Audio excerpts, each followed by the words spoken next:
हाँ जी स्टूडेंट्स, आगे जी फिर से तो बढ़ते हैं यार नेक्स्ट स्टेज पर। Last stage of this chapter, भाई लंबा चल गया, अभी भी खैर है इसमें बातें। तो last stage of the chapter, heating effect of current. तो करंट की बात की बेटा, रेजिस्टेंस की बात की, रजिस्टर्स की बात की, सीरीज कॉम्बिनेशन, पैरेलल कॉम्बिनेशन, और फाइनली हम इसके आखिरी पड़ाव की ओर बढ़ रहे हैं जिसमें इलेक्ट्रिकल पावर और heating effect of current etcetera discuss करेंगे। तो नेक्स्ट इज बेटा point, heating effect of current. समझो ध्यान से कि भाई ये कोई भी सर्किट है बेटा, सर्किट में कोई भी अप्लायंस लगाया, अप्लायंस की बजाय हम उसका ना रेजिस्टेंस ही शो कर देते हैं। ये बैटरी हो गई, तो ये कोई भी इलेक्ट्रिकल अप्लायंस है, ये उसका क्या हो गया, रेजिस्टेंस हो गया। ओके, तो बेटा जब भी किसी भी वायर के थ्रू, किसी भी अप्लायंस के थ्रू, किसी भी रजिस्टर के थ्रू करंट पास होता है ना, तो करंट जब पास होता है तो इलेक्ट्रॉन जब मूव करते हैं तो इलेक्ट्रॉन आपस में कोलाइड करते हैं, टकराते हैं, और उसके अंदर जो आयंस हैं उनके साथ भी टकराते हैं। अब इस टकराने पर हीट प्रोड्यूस हो जाती है। ठीक है, ये जो जब कोलाइड करते हैं एक दूसरे के साथ, इससे क्या प्रोड्यूस हो जाती है बेटा, हीट प्रोड्यूस होती है। अब इसी को हम क्या कहते हैं, हीटिंग इफेक्ट ऑफ करंट कहते हैं। कभी भी आपने देखा होगा कि यार इलेक्ट्रिकल अप्लायंसेस है ना, उसमें करंट पर चल रहा है तो हाथ लगाओ गर्म हो जाते हैं। ठीक है, और जो इलेक्ट्रिक आयरन वगैरह प्रेस जिसको बोलते हैं, वो तो वैसे ही इतनी गर्म होती है। तो ये सारा का सारा करंट कहां से आ रहा है बेटा, सॉरी हीट कहां से आ रही है, करंट के कारण आ रही है। तो जब भी किसी वायर में से करंट पास होगा उसका हीट होना तो लाजमी है। कुछ कम हीट होते हैं, कुछ ज्यादा हीट होते हैं, लेकिन हीट तो होंगे ही होंगे, कुछ कम होंगे कुछ ज्यादा होंगे, लेकिन बेटा हीट तो होना ही होना है। ओके, अब इसी को क्या कह देते हैं हम, हीटिंग इफेक्ट ऑफ करंट कहते हैं, राइट। अब हीट प्रोड्यूस करने के लिए, जैसे मान लो बैटरी है, बैटरी के पास कुछ वोल्टेज है, तो इसमें ना कुछ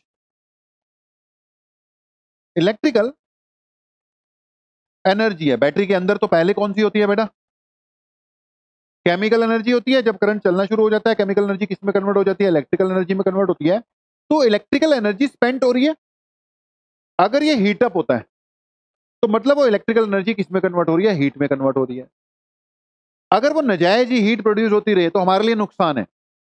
लेकिन भाई जो इंसान है वो हर एक जगह में से अपना फायदा निकालने के चक्कर में पड़ा रहता है। तो अब कह रहा है यार करंट तो चला नहीं है, जब करंट चलाना है, अब हीट तो आ ही रही है, अब जब आ ही रही है तो यार इसका फायदा उठा लो। तो उसने तरह तरह के इलेक्ट्रिकल अप्लायंसेस बना दिए जो कि किस पे बेस्ड थे, हीटिंग इफेक्ट ऑफ करंट। कहता है हीट तो आ ही रही है, अगर इसका यूज ना करोगे तो वेस्ट जा रही है, तो कुछ ना ऐसा करो कि और हीट प्रोड्यूस करा लो और उस हीट का ही क्या कर लो, यूज कर लो। तो बहुत से ऐसे इलेक्ट्रिकल अप्लायंसेस हैं जो किस पे बेस्ड हैं, हीटिंग इफेक्ट ऑफ करंट पे बेस्ड है। पॉइंट यह है कि जब भी किसी कंडक्टर में से करंट पास करोगे तो हीट प्रोड्यूस होगी, वैसे हीट लॉस के रूप में ही है, लेकिन हम ऐसे अप्लायंस बना लेते हैं जिससे उस हीट का भी क्या किया जा सके, यूज किया जा सके। तो बात शुरू हो जाती है फिर किसकी, applications of heating effects of current. ठीक है, applications of heating effects of current, step by step बढ़िया करके लिखा हुआ है, इससे 3 बार में है, applications of heating effects of current. तो आपने अभी ज्यादा डिटेल में नहीं मैं घुसूंगा, बस आपको एक दो नाम बताऊंगा, एग्जाम में आ सकता है कि give examples where heating effect of current is use. तो आपने देखा होगा जो सबसे मेन आपकी इलेक्ट्रिक आयरन भाई, जिसको हम बिजली का स्विच ऑन कर कर फिर उसे अपने कपड़े वपड़े प्रेस करते रहते हैं ना, तो ये भी किस पे बेस्ड है, हीटिंग इफेक्ट ऑफ करंट पे बेस्ड है। इसके अंदर ऐसे मटेरियल का फिलामेंट लगा होता है, नाइक्रोम होता है वैसे। ठीक है, हमने बताया था नाइक्रोम, कॉन्स्टेंटन, मैंगनीन, ये तीनों के तीनों किस काम आते हैं, रेजिस्टेंस बनाने के। अब जितना ज्यादा रेजिस्टेंस होगा बेटा उतनी ज्यादा हीट प्रोड्यूस होती है, जितना ज्यादा रेजिस्टेंस होगा, क्योंकि इनका ज्यादा रेजिस्टेंस होता है तो ये अच्छी खासी हीट प्रोड्यूस कर लेते हैं। तो नाइक्रोम इसके साथ फिलामेंट लगा होता है, वो कभी फिर बताएंगे क्या कंसेप्ट है, पूरी खोल के दिखा देंगे आयरन वीडियो बनाकर। तो अभी फिलहाल आप नाम याद रखो, हीटिंग इफेक्ट ऑफ करंट कहां कहां पे यूज होता है बेटा, it is use in electric iron. ठीक है, उसके अलावा ये फ्यूज है बेटा। ठीक है ना, आपने देखा होगा सर्किट लगे होते ना, फ्यूज होता है, निकालो, ये वाला पार्ट निकाल दोगे ना, तो इसके पीछे क्या लगी होगी, एक वायर लगी होगी। ठीक है, ऊपर वाला पार्ट है, इसके पीछे एक वायर लगा दी जाती है, वो भी हीटिंग इफेक्ट ऑफ करंट पे बेस्ड है, सेफ्टी डिवाइस है, अगले चैप्टर में पढ़ाएंगे। लेकिन ये किस काम आता है, सेफ्टी डिवाइस। ये मेन स्विच में लगा दिया, पीछे से ज्यादा करंट आ गया ना भाई, तो ये हीटअप होने के कारण क्या हो जाएगा, ब्रेक हो जाएगा। अगर ब्रेक होगी, वायर मेल्ट हो गई, तो कनेक्शन ही कट जाएगा। तो बहुत ज्यादा करंट अगर आ जाए तो फ्यूज जो होता है वो उड़ जाता है, मतलब कनेक्शन टूट जाता है। क्या कंसेप्ट है इसमें भी? हीटिंग इफेक्ट ऑफ करंट का ही बेटा क्या है? कंसेप्ट है। तो फ्यूज के फंक्शन वैसे नेक्स्ट चैप्टर में बताएंगे। फिलहाल यहाँ हीटिंग इफेक्ट ऑफ करंट में एक एग्जांपल क्या है? Safety fuse. जैसे ही ज्यादा करंट आएगा ज्यादा हीट प्रोड्यूस हो जाएगी, और ये इसका मेल्टिंग पॉइंट कम होता है, स्पेशल वायर होती है वो मेल्ट ही करती है। ठीक है, दो नाम याद हो गए, इलेक्ट्रिक आयरन, सेफ्टी फ्यूज। उसके अलावा टोस्टर, इसके अंदर भी टोस्टर, ऐसे ब्रेड आता है ना यहाँ पे टोस्ट बनकर बाहर आता है, इसके अंदर बेटा कॉयल लगी होती है, कॉयल, वो कॉयल भी हीट अप हो जाती है। ठीक है, उसके अलावा गीजर होते हैं। ठीक है, इलेक्ट्रिक केटल है, इलेक्ट्रिक केटल के अंदर भी क्या लगी होगी? कॉयल लगी होगी। ये स्टोव है, स्टोव मतलब एक तो पुराने जमाने वाला स्टोव होता था पंप देने वाला, वो नहीं, ये नए जमाने का स्टोव है, इलेक्ट्रिसिटी से चलता है। इसके अंदर भी बेटा कॉयल लगी होती है, तरह तरह के आते हैं आजकल मॉडर्न किचन में, आमतौर पे अवेलेबल होते हैं। हमारे घर में नहीं है, किसी के घर में होगा तो भाई उसको पता लग गया होगा। और इस टाइप के भी आजकल चलते हैं, इलेक्ट्रिक ओवन भी बोलते हैं, इलेक्ट्रिक स्टोव भी बोल सकते हैं। ठीक है, उसके अलावा भी कई चीजें होती हैं। बल्ब, सबसे मेन एग्जांपल तो क्या है आपका? बल्ब भी है, जो सिंपल बल्ब है। आजकल तो एलईडी बल्ब बेटा यूज होने लगे ना, तो पहले यही वाले चलते थे। इसके अंदर भी क्या लगा होता है? एक यहाँ पर फिलामेंट लगा होता है बेटा, इस जगह पर यहाँ पर एक क्या लगा होता है? फिलामेंट लगाता है। वो जो फिलामेंट है, ऐसे करके फिलामेंट होता है, उसमें से जब करंट पास होता है तो वो क्या हो जाता है? हीट अप हो जाता है। हीट होने के साथ साथ ग्लो करने लग जाता है और लाइट देना शुरू कर देता है। तो ये कुछ क्या थे बेटा? Examples heating effect of current के, देख लेना। अगली बात है कंसेप्ट ऑफ इलेक्ट्रिकल पावर। ठीक है, हीटिंग इफेक्ट ऑफ उतना ही था, उसको देख लेना। अगला कंसेप्ट किसका डाल रहा हूं मैं? Electrical power. इसमें थोड़ा थ्योरी है, ध्यान से देना।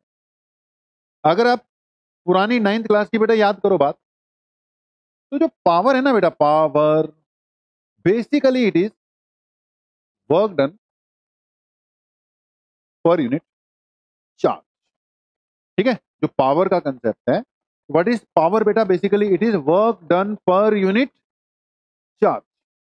ओके, कितना वर्क डन हो रहा है मैं बता रहा था अभी। ये रजिस्टर लगा हुआ है, ये बैटरी लगी हुई है। अब बैटरी एनर्जी खर्च कर रही है ना, तभी इसमें हीट प्रोड्यूस हो रही है। ठीक है, बैटरी खर्च कर रही है, एनर्जी खर्च कर रही है, मतलब it has to do work. तो पावर का कंसेप्ट यहां पर भी आ जाएगा, राइट? सो बेसिकली तो power work done upon charge ही होती है, लेकिन नहीं, क्या यार क्या कर रहे हैं? Basically power is work done per unit charge, नहीं, work done per unit time. Sorry भाई, बेसिक 9th वाला जो फार्मूला है, पावर का फार्मूला होता है work done per unit time. ठीक है, तो यहां पर इलेक्ट्रिसिटी में इसका कैसे कंसेप्ट डेवलप होगा, ध्यान से सुनना। बेसिक फार्मूला पावर का वर्क अपॉन टाइम। हमने इस चैप्टर में एक पढ़ा हुआ है इलेक्ट्रिक पोटेंशियल या पोटेंशियल डिफरेंस, है ना? पोटेंशियल या पोटेंशियल डिफरेंस का फार्मूला होता है work done per unit charge. तो वर्क डन की जगह क्या लिख सकते हैं? क्यू इंटू वी लिख, work done is equal to Q into V. तो यहां से बेटा पावर इक्वल टू, जब तक मैं वर्क अपॉन टाइम रखूंगा तब तक ये जनरल है, इलेक्ट्रिसिटी में लगाओ और कहीं लगाओ, कहीं मर्जी लगाते रहो। लेकिन जब मैं वर्क की जगह यहां से क्यू इंटू वी वाला कंसेप्ट ठोक दूंगा, तो समझ लो अब ये पावर कौन सी वाली है? इलेक्ट्रिकल पावर का ही कंसेप्ट चल रहा है, क्योंकि चार्ज आ गया, वोल्टेज आ गई, यहां तक जनरल है। जब मैंने इलेक्ट्रिसिटी के कंसेप्ट बीच में फिट करा दिया, तो अब ये क्या होगी आपकी? Electrical power. इलेक्ट्रिकल पावर मतलब ये कितनी एनर्जी पर यूनिट टाइम कंज्यूम हो रही है बैटरी, राइट है? तो P is equal to Q V divided by T, यानी कि power is equal to charge upon time into V. लेकिन भाई अब तक तो भूल गए होगे कि चार्ज अपॉन टाइम तो करंट होता है, क्योंकि करंट किए हुए तो बहुत देर हो गई। भाई भूलना नहीं है, पावर का फार्मूला क्या आ गया बेटा? V into I. This is electrical power. Concept अभी और बताते हैं, पहले हमने एक फार्मूला बनाना था। तो बात चल रही थी इलेक्ट्रिकल पावर की बेटा, कंसेप्ट ऑफ इलेक्ट्रिकल पावर। तो मैंने बोला पावर का basic formula work done per unit time ही है, लेकिन यहां पे इलेक्ट्रिकल पावर का फार्मूला मैंने क्या बना दिया? V इंटू आई बना दिया। V वोल्टेज है, आई क्या है? करंट है। ध्यान से सुने, ये रजिस्टर है, यहां पे बैटरी लगा दी, स्विच ऑन कर दिया, करंट चल रहा है। ठीक है, ये जो बैटरी है ना बेटा, इट स्पेंड्स एनर्जी। ठीक है ना, बैटरी ने एनर्जी क्या करनी है? स्पेंड करनी, स्पेंड्स एनर्जी। और जो ये रजिस्टर है, इट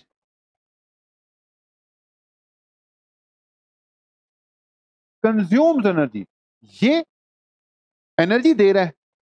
और अप्लायंसेस जितने भी होते हैं उनका कुछ ना, दे आर कंज्यूमर्स, वो एनर्जी क्या करते हैं, कंज्यूम करते हैं। अब इलेक्ट्रिकल अप्लायंस की पावर का मीनिंग समझो। अगर बैटरी के पॉइंट ऑफ व्यू से समझते हो तो पावर का मतलब है energy spent per unit time. अगर बैटरी के पॉइंट ऑफ व्यू से समझ रहे हो तो पावर का मतलब आ रहा है energy spent per unit time. ठीक है, पर यूनिट टाइम कितनी एनर्जी स्पेंड हो रही है। ठीक है, energy spend per unit time, समझो बात। और अगर आप इसके हिसाब से देख रहे हो तो it is energy consumed per unit time. अगर बैटरी की पावर मतलब वो पर यूनिट टाइम कितनी एनर्जी दे सकती है, और अप्लायंस की पावर का मतलब वो पर यूनिट टाइम कितनी एनर्जी खर्च करता है, कितनी एनर्जी यूज करता है, कितनी एनर्जी खाता है। ठीक है जी, हमारे पास जो अप्लायंसेस होते हैं उनकी पावर दी होती है। जैसे मान लो बल्ब है, अब बल्ब के ऊपर लिखा हुआ है 60 वॉट। हाँ, पावर की यूनिट तो बताई नहीं हमने। पावर की यूनिट क्या होती है बेटा, वॉट होती है। डब्ल्यू से इसको क्या करते हैं, डिनोट करते हैं। तो पावर चाहे इलेक्ट्रिकल वाली हो, जो मर्जी हो, यूनिट तो इसकी क्या रहेगी, वॉट ही रहेगी। अब बल्ब के ऊपर लिखा हुआ है पावर कितनी है भाई, 60 वॉट।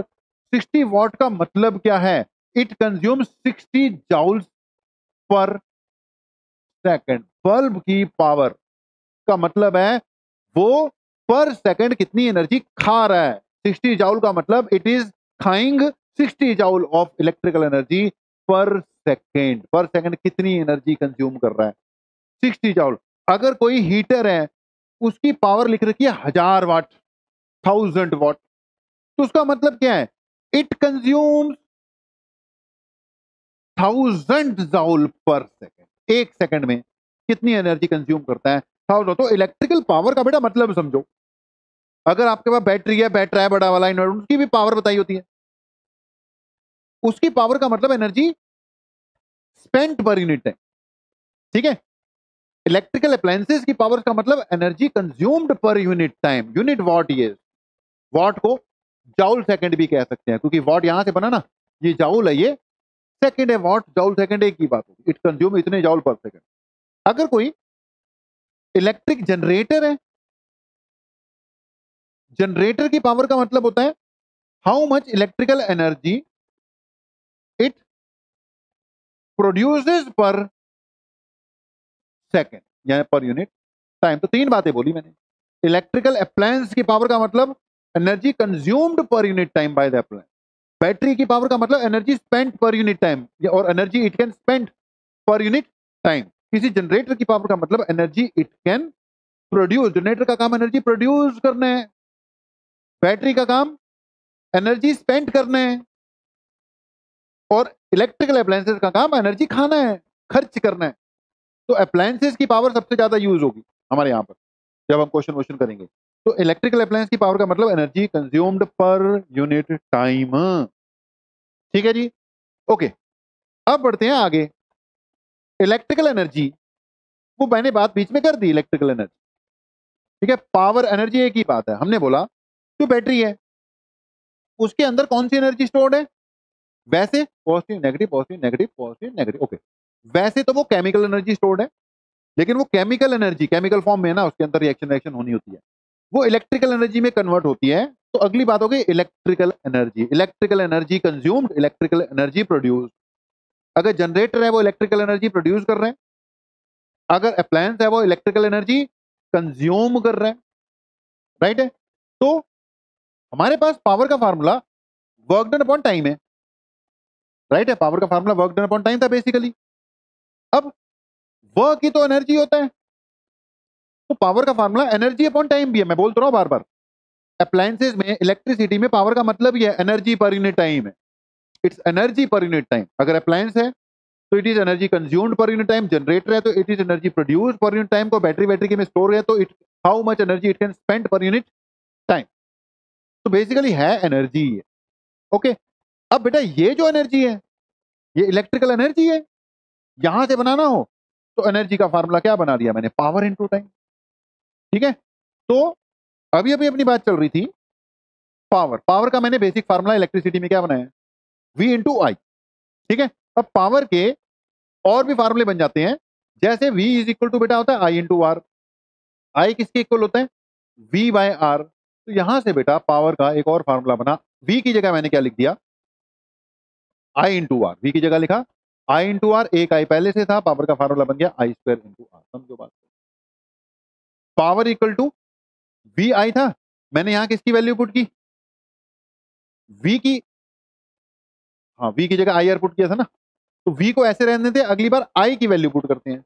I किसके इक्वल है, V बाय, समझो बात, V स्क्वायर। सिंपल कहानी, ये तो था ही। अगर V की जगह आई आर पुट कर दोगे तो ये बन जाएगा, अगर I की जगह V बाय आर पुट करोगे, V को ऐसे रहने दो तो ये बन जाएगा। तो पावर के अपने पास तीन फार्मूले आ गए, V I power equal to V square by R, power is equal to I square into R. बेटा ये तीन फार्मूले आपको पता होने चाहिए, ठीक है, तभी बात बनेगी। अब अगली बात, मैंने अभी अभी बताया, power basically energy upon time ही तो है, समझो बात को, ठीक है, एनर्जी अपॉन टाइम है। तो एनर्जी किसके इक्वल होगी बेटा, पावर इनटू टाइम। अब इस हिसाब से पावर के तीन फार्मूले, तो एनर्जी के भी कितने फार्मूले बन गए हमारे पास, तीन फार्मूले बन गए। पहला फार्मूला वी आई, पावर की जगह वी आई साथ में आ गया टी, ओके। दूसरा energy equal to power into time, V square by R लगा दे, V square by R into T, समझ गए। तीसरा I square into R into T, I square R into T, समझो बात को। ये इलेक्ट्रिकल एनर्जी के फार्मूला निकालेंगे, क्वेश्चन देखो तभी बना रहे हैं, न्यूमेरिकल बढ़ाना है इस पे बेस्ड। तो ये इलेक्ट्रिकल एनर्जी के फार्मूले हो गए, ये इलेक्ट्रिकल पावर के क्या हो गए, तीन फार्मूले, ठीक है जी।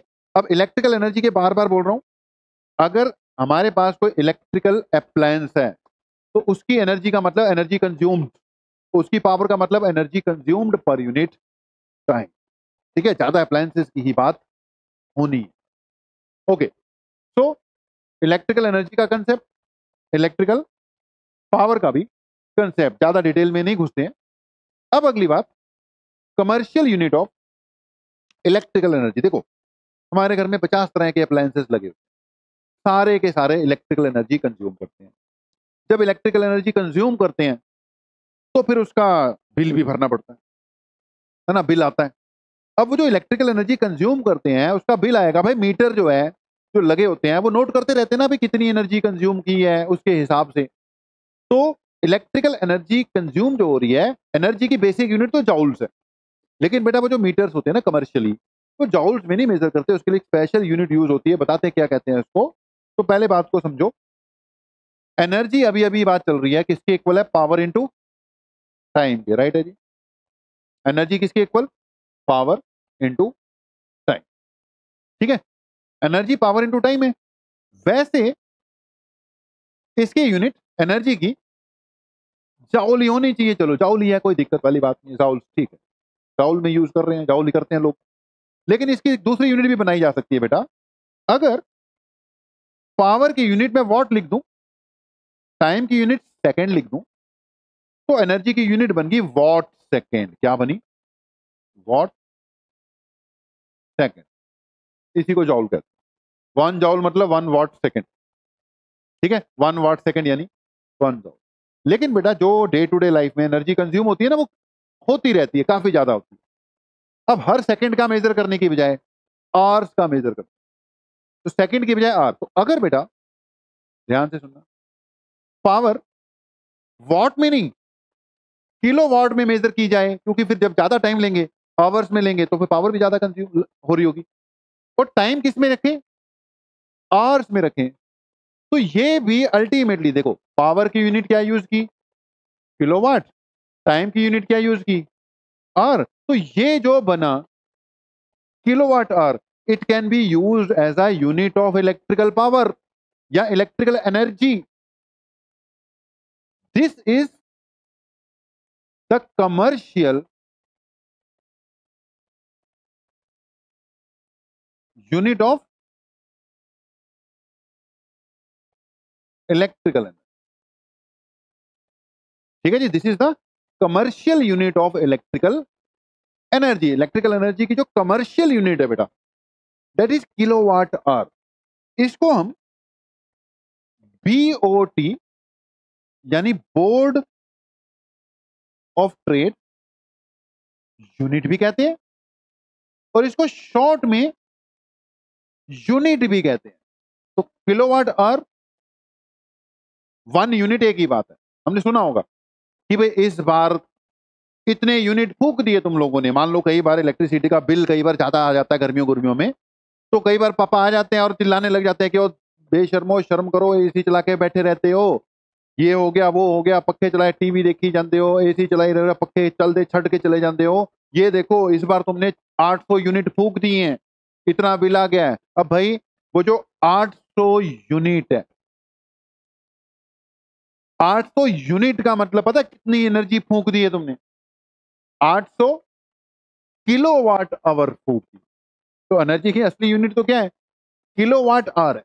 अब किलोवाट आवर को शॉर्ट में क्या कहते हैं? यूनिट कह देते हैं। आजकल सरकारें फ्री बिजली दे रही हैं कि भी पंजाब सरकार कहती है कि महीने की 300 यूनिट फूक लो, कोई चक्कर नहीं, बिल नहीं आएगा। अब 300 यूनिट का मतलब कितनी एनर्जी फूकने की इजाजत दे रखी है उन्हें तुम्हें?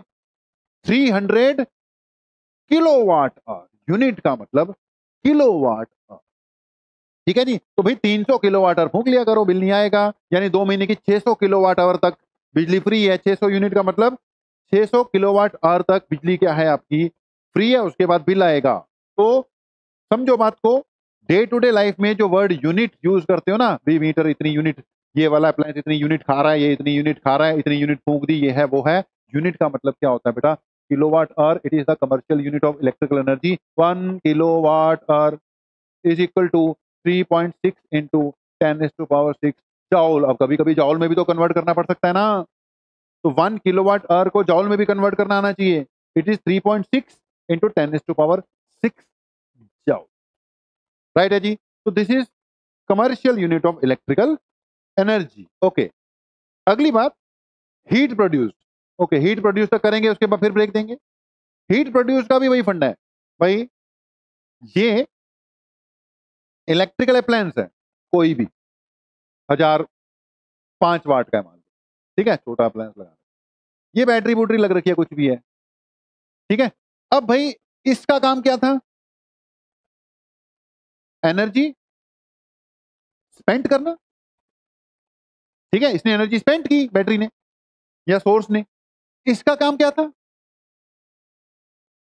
एनर्जी खर्च करना।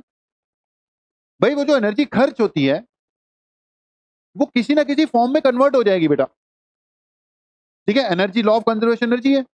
यहां पे केमिकल एनर्जी स्टोर्ड थी, इसने खर्च कर दी, इसने कंज्यूम कर ली।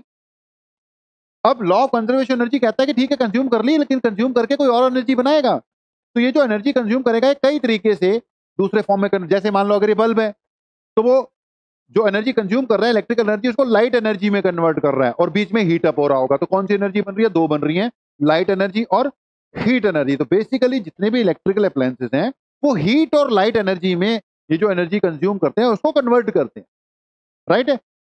अगर मान लो एक इलेक्ट्रिक हीटर है, हीटर का काम हीट प्रोड्यूस करना है, लाइट प्रोड्यूस नहीं करना। अगर मैं एज्यूम कर लूं कि हीटर बड़ा आइडियल है, वो सारी की सारी जो एनर्जी कंज्यूम करता है उसको हीट में प्रोड्यूस करता है, लाइट बिल्कुल भी प्रोड्यूस नहीं होती, तो हम कह सकते हैं कि जो हीट प्रोड्यूस्ड है वो कहां से आई बेटा? वो इलेक्ट्रिकल एनर्जी कंज्यूम से आई है, ठीक है। अब एनर्जी के यहां पर मैंने तुम्हें 3-4 तरह के क्या बताए थे? फार्मूले बताए थे यहां पर, ये रहे। एनर्जी के फार्मूले VIT, power into time, V²/R into time, I²। तो जो बेटा इलेक्ट्रिकल एनर्जी के फार्मूले हैं वही किसके फार्मूले हैं? हीट प्रोड्यूस के फार्मूले हैं। अगर हम ये मान लें जो भी एनर्जी कंज्यूम हुई है उससे हीट ही प्रोड्यूस हुई है, कोई लाइट वाइट प्रोड्यूस नहीं हुई है। तो जब हमें बेटा हीटर वीटर पे क्वेश्चन आएंगे ना, हीट एनर्जी पे बेस्ड, तो उसमें हम यही मान के चलेंगे कि जो भी एनर्जी कंज्यूम की है ना अप्लायंस ने, वो सारी की सारी किस में कन्वर्ट हो गई? हीट में कन्वर्ट हो गई। तो जो हीट एनर्जी के फार्मूले थे, एनर्जी का पहला फार्मूला एनर्जी के इक्वल ही है, पावर इंटू टाइम था। दूसरा फार्मूला V²/R था। एक V इंटू आई इंटू टी था और एक आई स्क्वायर आर इंटू टी। तो जो बेटा इलेक्ट्रिकल पावर के फार्मूले, इलेक्ट्रिकल एनर्जी के फार्मूले, वही किसके फार्मूले हो जाएंगे? हीट के। ये एज्यूम करते हुए कि जो भी एनर्जी कंज्यूम की गई है वो किस में कन्वर्ट हुई है? हीट में कन्वर्ट हो गई, और कुछ नहीं बना। राइट है जी। तो मेरे ख्याल से टॉपिक वाइज हमने एंड कर दिया, टॉपिक वाइज हमने एंड कर दिया। बीच में इंटेक्स क्वेश्चन होंगे, कुछ सॉल्व एग्जांपल होंगे, पहले वो कवर अप कराएंगे, फिर उसके बाद आपकी बैक एक्सरसाइज कवर अप करवा देंगे। ठीक है जी। तो अभी यहाँ पे फिर से क्या मिलेगा जी? आपको ब्रेक मिलेगा। अपना यहाँ तक कवर अप करके आओ, अभी रहता है, अभी काम रहता है बेटा, क्वेश्चंस करने हैं अभी, इसके सारा खेल क्वेश्चंस का ही है। तो कुछ देर बाद क्वेश्चंस करते हैं, अभी आपको ब्रेक है। Bye bye.